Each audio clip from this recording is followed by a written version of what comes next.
Before we get started with this video, I just want to give an update for you guys. I am currently in the middle of moving and it's a big move, so unfortunately that means video production will be slowed down for some time. Luckily, I will be able to continue to create content, but the pace will obviously be slower than what I want, and it will come down to just how much time I have on hand. I should be able to keep content going, but just to set some expectations, I'm sorry if there are a few time delays, as I will be making these videos not in my usual location. Thanks for understanding, and let's get on with this video. The newest legendary banner is here, and it's not a huge surprise if you've been keeping up with the news for the game. Nearly a month ago, while the Mythic Sothis banner was still ongoing, there was a mistake in the in-game message board that literally showcased this exact summoning banner. Obviously, some poor dev mistyped a number, and well, things happen. I don't believe anything was changed, so no harm was really done. As usual, this monthly legendary banner features a starting 8% 5-star focus rate. The non-focus 5-star rate is also set to 0% permanently, which means any 5-star unit you get is guaranteed to be one of these 12 heroes. Not a bad time to get any new 5-stars, but be aware trying to get a specific unit may be tough.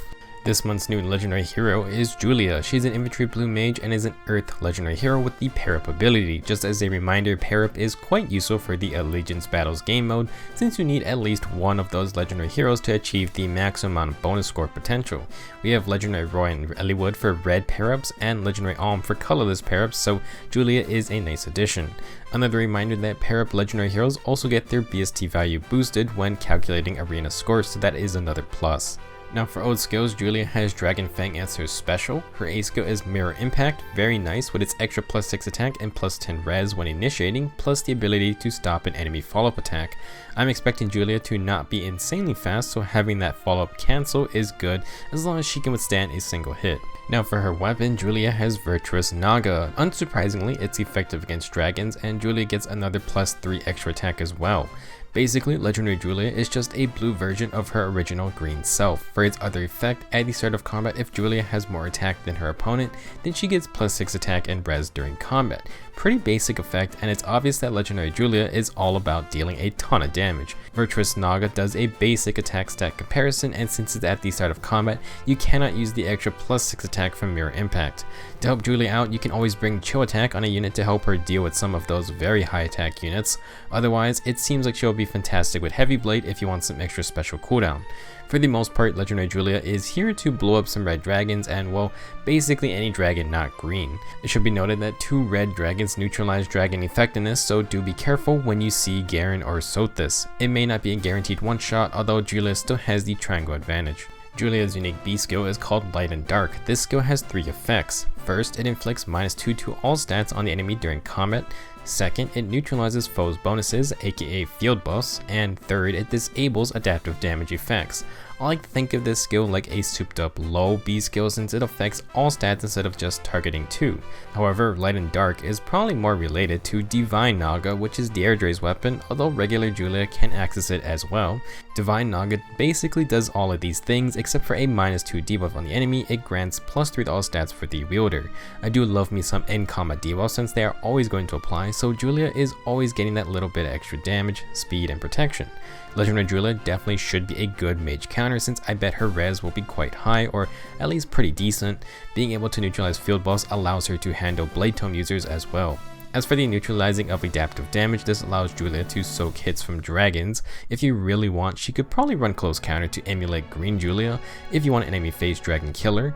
That said, it's quite clear with Mirror Impact and all the extra attack that this Julia is ready to take down some foes on the player phase. Last, Legendary Julia has a new C skill called Attack and Res Oath. At the start of the turn, if unit is adjacent to an ally, grants +5 attack and resistance to unit for 1 turn.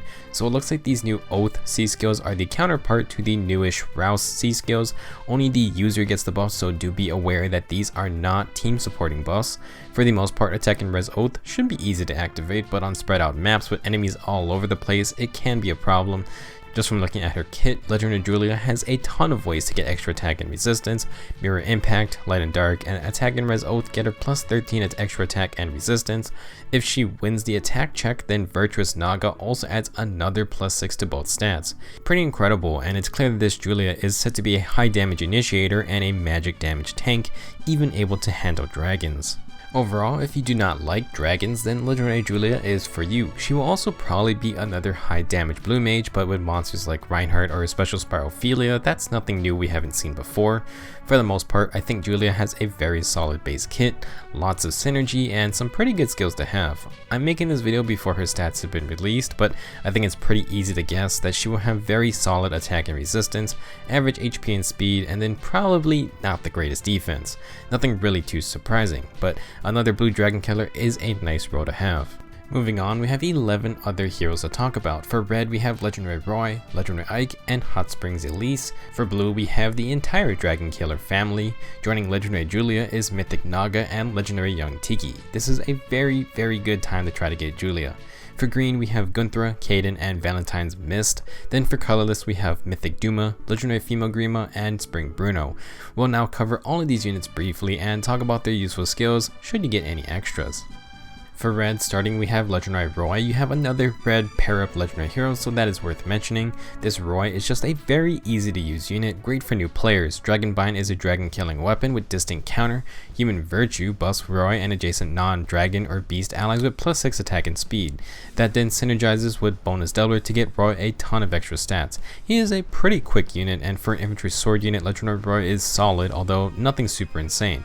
For skills, you want his bonus doubler, which can lead to some very fun setups. Next is Legendary Ike, another good infantry swordsman. You can earn a free Legendary Ike from these stories, so no pressure to summon for him if you want to try him out. Very solid defensive unit, and Warding Breath is incredibly good for enemy phase tanks. Ike uses it with Radiant Aether to heal back up and dish out more damage thanks to the massive amount of special cooldown reduction. It's a very solid skill for foddering. Last, we have Hot Springs Elise, who is a red dagger cavalier. She has great offensive stats, but really cannot afford to take any powerful attacks. Her weapon, the Red Hot Ducks Plus, is a neat dagger that gives her bonus damage if she has more speed than her opponent. It works the same as Naysala or Carla's weapon, so if the user has 10 or more speed than the enemy, they get the maximum +7 bonus true damage. For her assist skill, Rally Up Attack Plus is a rally that buffs all allies within 2 spaces. That combos with Attack Feint to debuff enemies when activated, although I would say the Feint skills have been outclassed by the newer Ruse skills. Swift Sparrow is a solid option, granting +4 attack and speed when initiating. The Valor skills are rare, but farming SP isn't that much of an issue these days, so I wouldn't really worry about it. Overall, Hot Springs Elise is pretty unique if you like dagger units, and she has some very solid skills to inherit as well. Moving on to blue, we already talked about Legendary Julia. If you don't want her, then Mirror Impact and the new attack and res oath skills are worth taking. Mirror Impact is especially very good for attackers. As mentioned earlier, blue is the dragon killer group, and Mythic Naga is one of the best assets for that job. She herself is a flying blue dragon, and her divine breath is effective against dragons and gives her +3 to all stats for every ally with dragon effectiveness within 2 spaces. This caps at +9 to all stats, and what's amazing is that Naga's divine fang C skill grants adjacent allies the dragon effectiveness ability. She can literally create dragon killers for any team comp, and plus they can help get her more stats.